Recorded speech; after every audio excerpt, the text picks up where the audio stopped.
Quiet Christmas for the beans. Snow drifted softly past the tall windows of Suki's and Ronya's living room. Inside the world felt warm and close, wrapped in gentle lights with quiet Christmas music filled the air. While quiet Christmas music filled the air. The white couch was buried under blankets, pillows, and beans. Dozens of little round seals with shiny eyes and clumsy flippers pilled together in cheerful chaos. They chirped and wriggled, something tumbling off, only to be only to be lifted back up by Ronya, laughing every time. In the corner, the Christmas tree glowed with golden lights and old-fashioned ornaments. Glass stars, wooden angels, and tiny bells that chimed when a bean brushed past.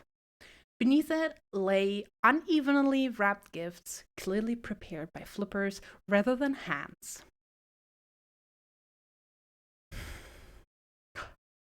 The room smelled of cinnamon, butter, and sugar. Plates of Toyer's mom's cookies stood already zested with powdered sugar, while a kettle hummed softly, completing the cozy scene.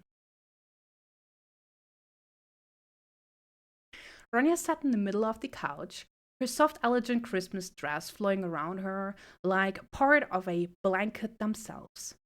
Beans climbed freely into her lap, pressing their cold noses against her arms and chest, their whiskers tickling her skin. She laughed quietly, stroking their hats, smoothing their fur, murmuring gentle words that only they could hear. "Oh, you little ones," she said warmly, her voice low and affectionate. "You'll melt me if you keep cuddling me like that." On the other side of the couch, Zuki leaned against the armrest, one leg crossed over the other. Her dark latex Christmas outfit gleamed faintly in the lights of the tree. Black, red, and silver, all sharp lines and glossy surfaces that stood in contrast to the soft chaos around her. She watched the scene with a crooked smirk, one eyebrow raised, pretending she was only mildly entertained. "Disgustingly cute," she remarked dryly. "You're spoiling them, Ronya." Some of the beans, especially the smaller ones, watched Zuki nervously from a short distance. They stayed closer to Ronya, flinching slightly whenever Zuki shifted her weight or spoke too sharply. Zuki noticed. "I'm not going to eat you," she said flatly. The beans squeaked and hid. One particular brave or hopelessly trusting bean waddled forward, its movements slow and careful. It stopped in front of Zuki and gently booped her knee with its nose, as if it's testing whether she was truly as dangerous as she seemed. Zuki looked down on it.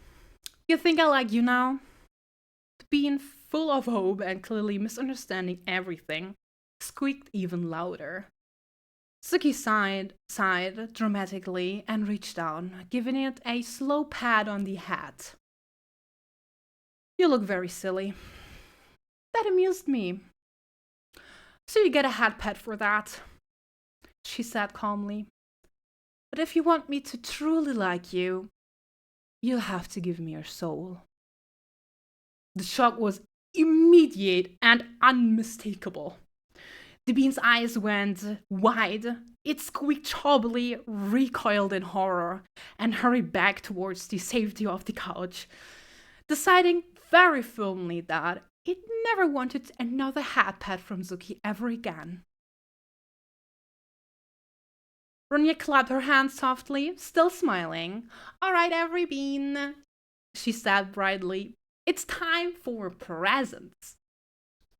Small beans. The beans reacted instantly. Small beans, big beans, long beans, round beans, some barely larger than pillows, others heavy enough to make the couch creak. All began to waddle, roll, and slide towards the tree in joyful. Wait, my page is end. and slide towards the three in joyful mass of flippers and excited squeaks. They bumped into one another, tangled briefly, then separated again, utterly unbothered. Suki moved to sit beside Ronya, crossing one leg over the other, pretending she wasn't enjoying the moment nearly as much as she was. The gifts were strange. Some were questionable, but it was clear that the beans had tried their very best and were incredibly proud to hand them over to their queens. One gift for Ziki contained a crumbled vocabulary notebook. Another held nothing but sunflower semen. A box addressed to Ronya was completely empty, except for an illegible handwritten card with the letters H, E, L, and P scribbled unevenly across it. Ronya stared at it for a long moment before bursting into laughter so hard she had to wipe tears from her eyes. Oh, by heart! These gifts are perfect! To make the moment even sillier, Ronya began decorating the beans themselves. Tiny glass bells were carefully tied around flippers, wooden stars, bows, and small golden ornaments were placed on their hats. Some beans were even gently rubbed with golden cords, making them look like sweet little living presents. The beans loved it. They squeaked proudly and waddled around the room, eager to show each other their decorations. In the farthest corner of the room, where the Christmas lights could no longer reach, one bean sat completely still. It was neither small nor large, just there. Its fur looked dull in the dimness, as though the warmth of the room had never truly touched it. A backpack leash lay loosely around its body, the strap rubbing against its side with every shallow breath. It hated the feeling, hated the constant reminder that it was bound, owned, expected. It did not look at the tree. It did not look at the gifts. Instead, it stared at the wall, as if hoping it might, one day, open and swallow it whole. No one noticed. Suki was busy defending herself against an onslaught of affectionate beans, her sharp remarks barely managing to hide the warmth creeping into her cheeks. Ronya laughed freely nearby, delighted as one bean attempted to balance 3 ornaments on its hat, but the corner remained untouched by joy.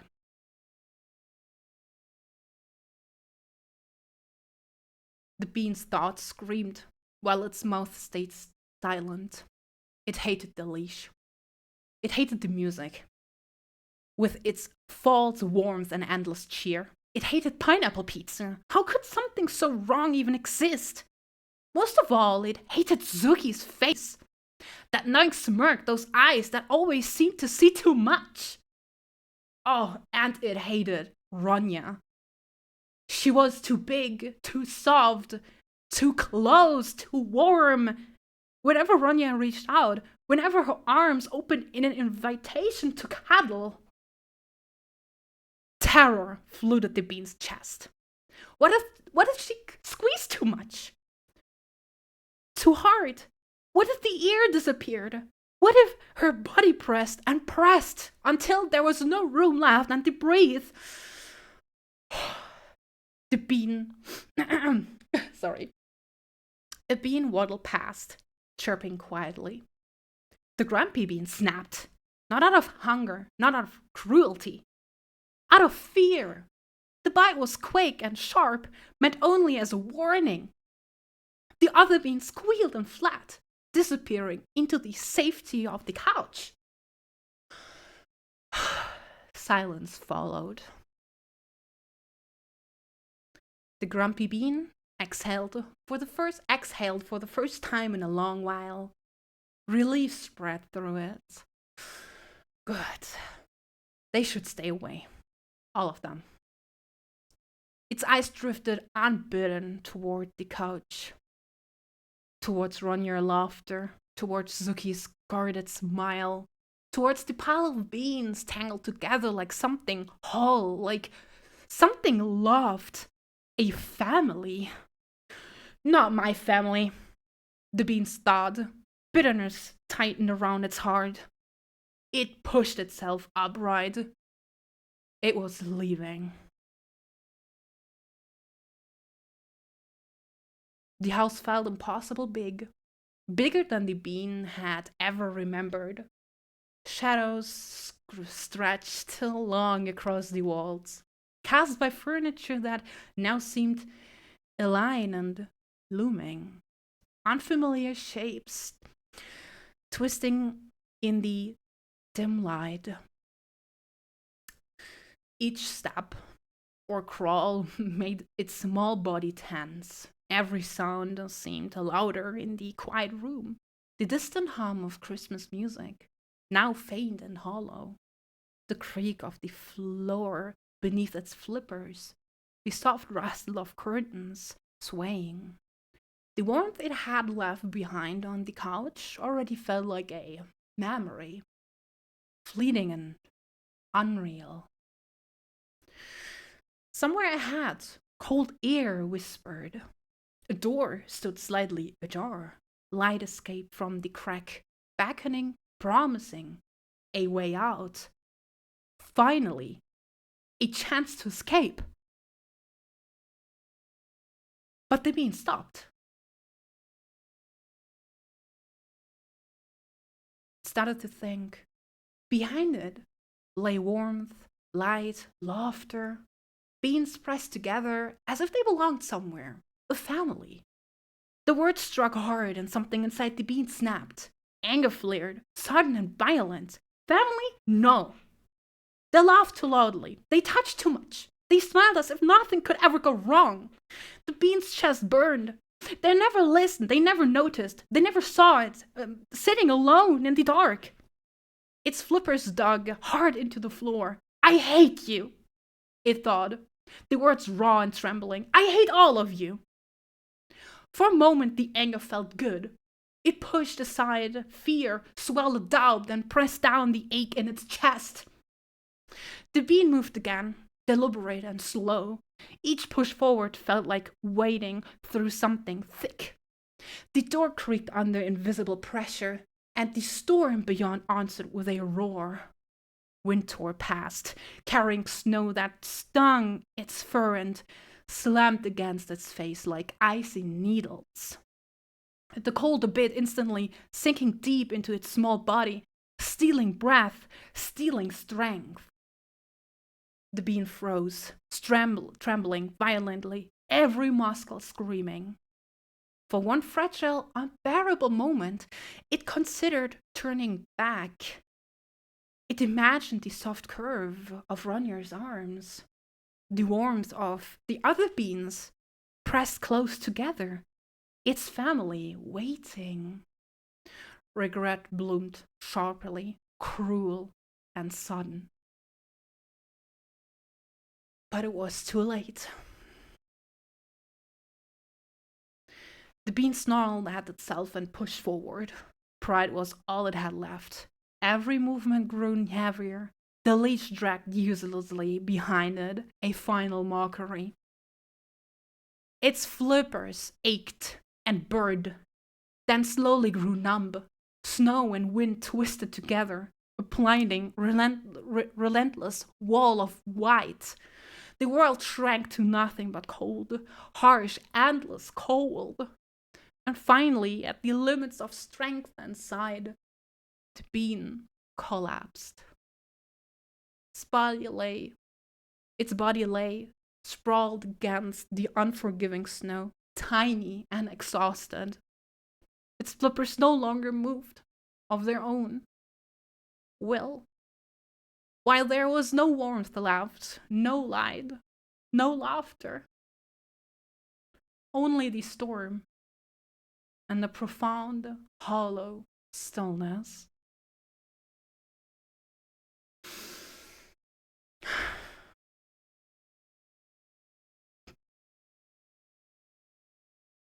The next morning, pale winter sunlight slipped gently through the curtains and settled across the living room floor. Most motes danced lazily in its glow, and the Christmas tree lights still twinkled, forgotten overnight.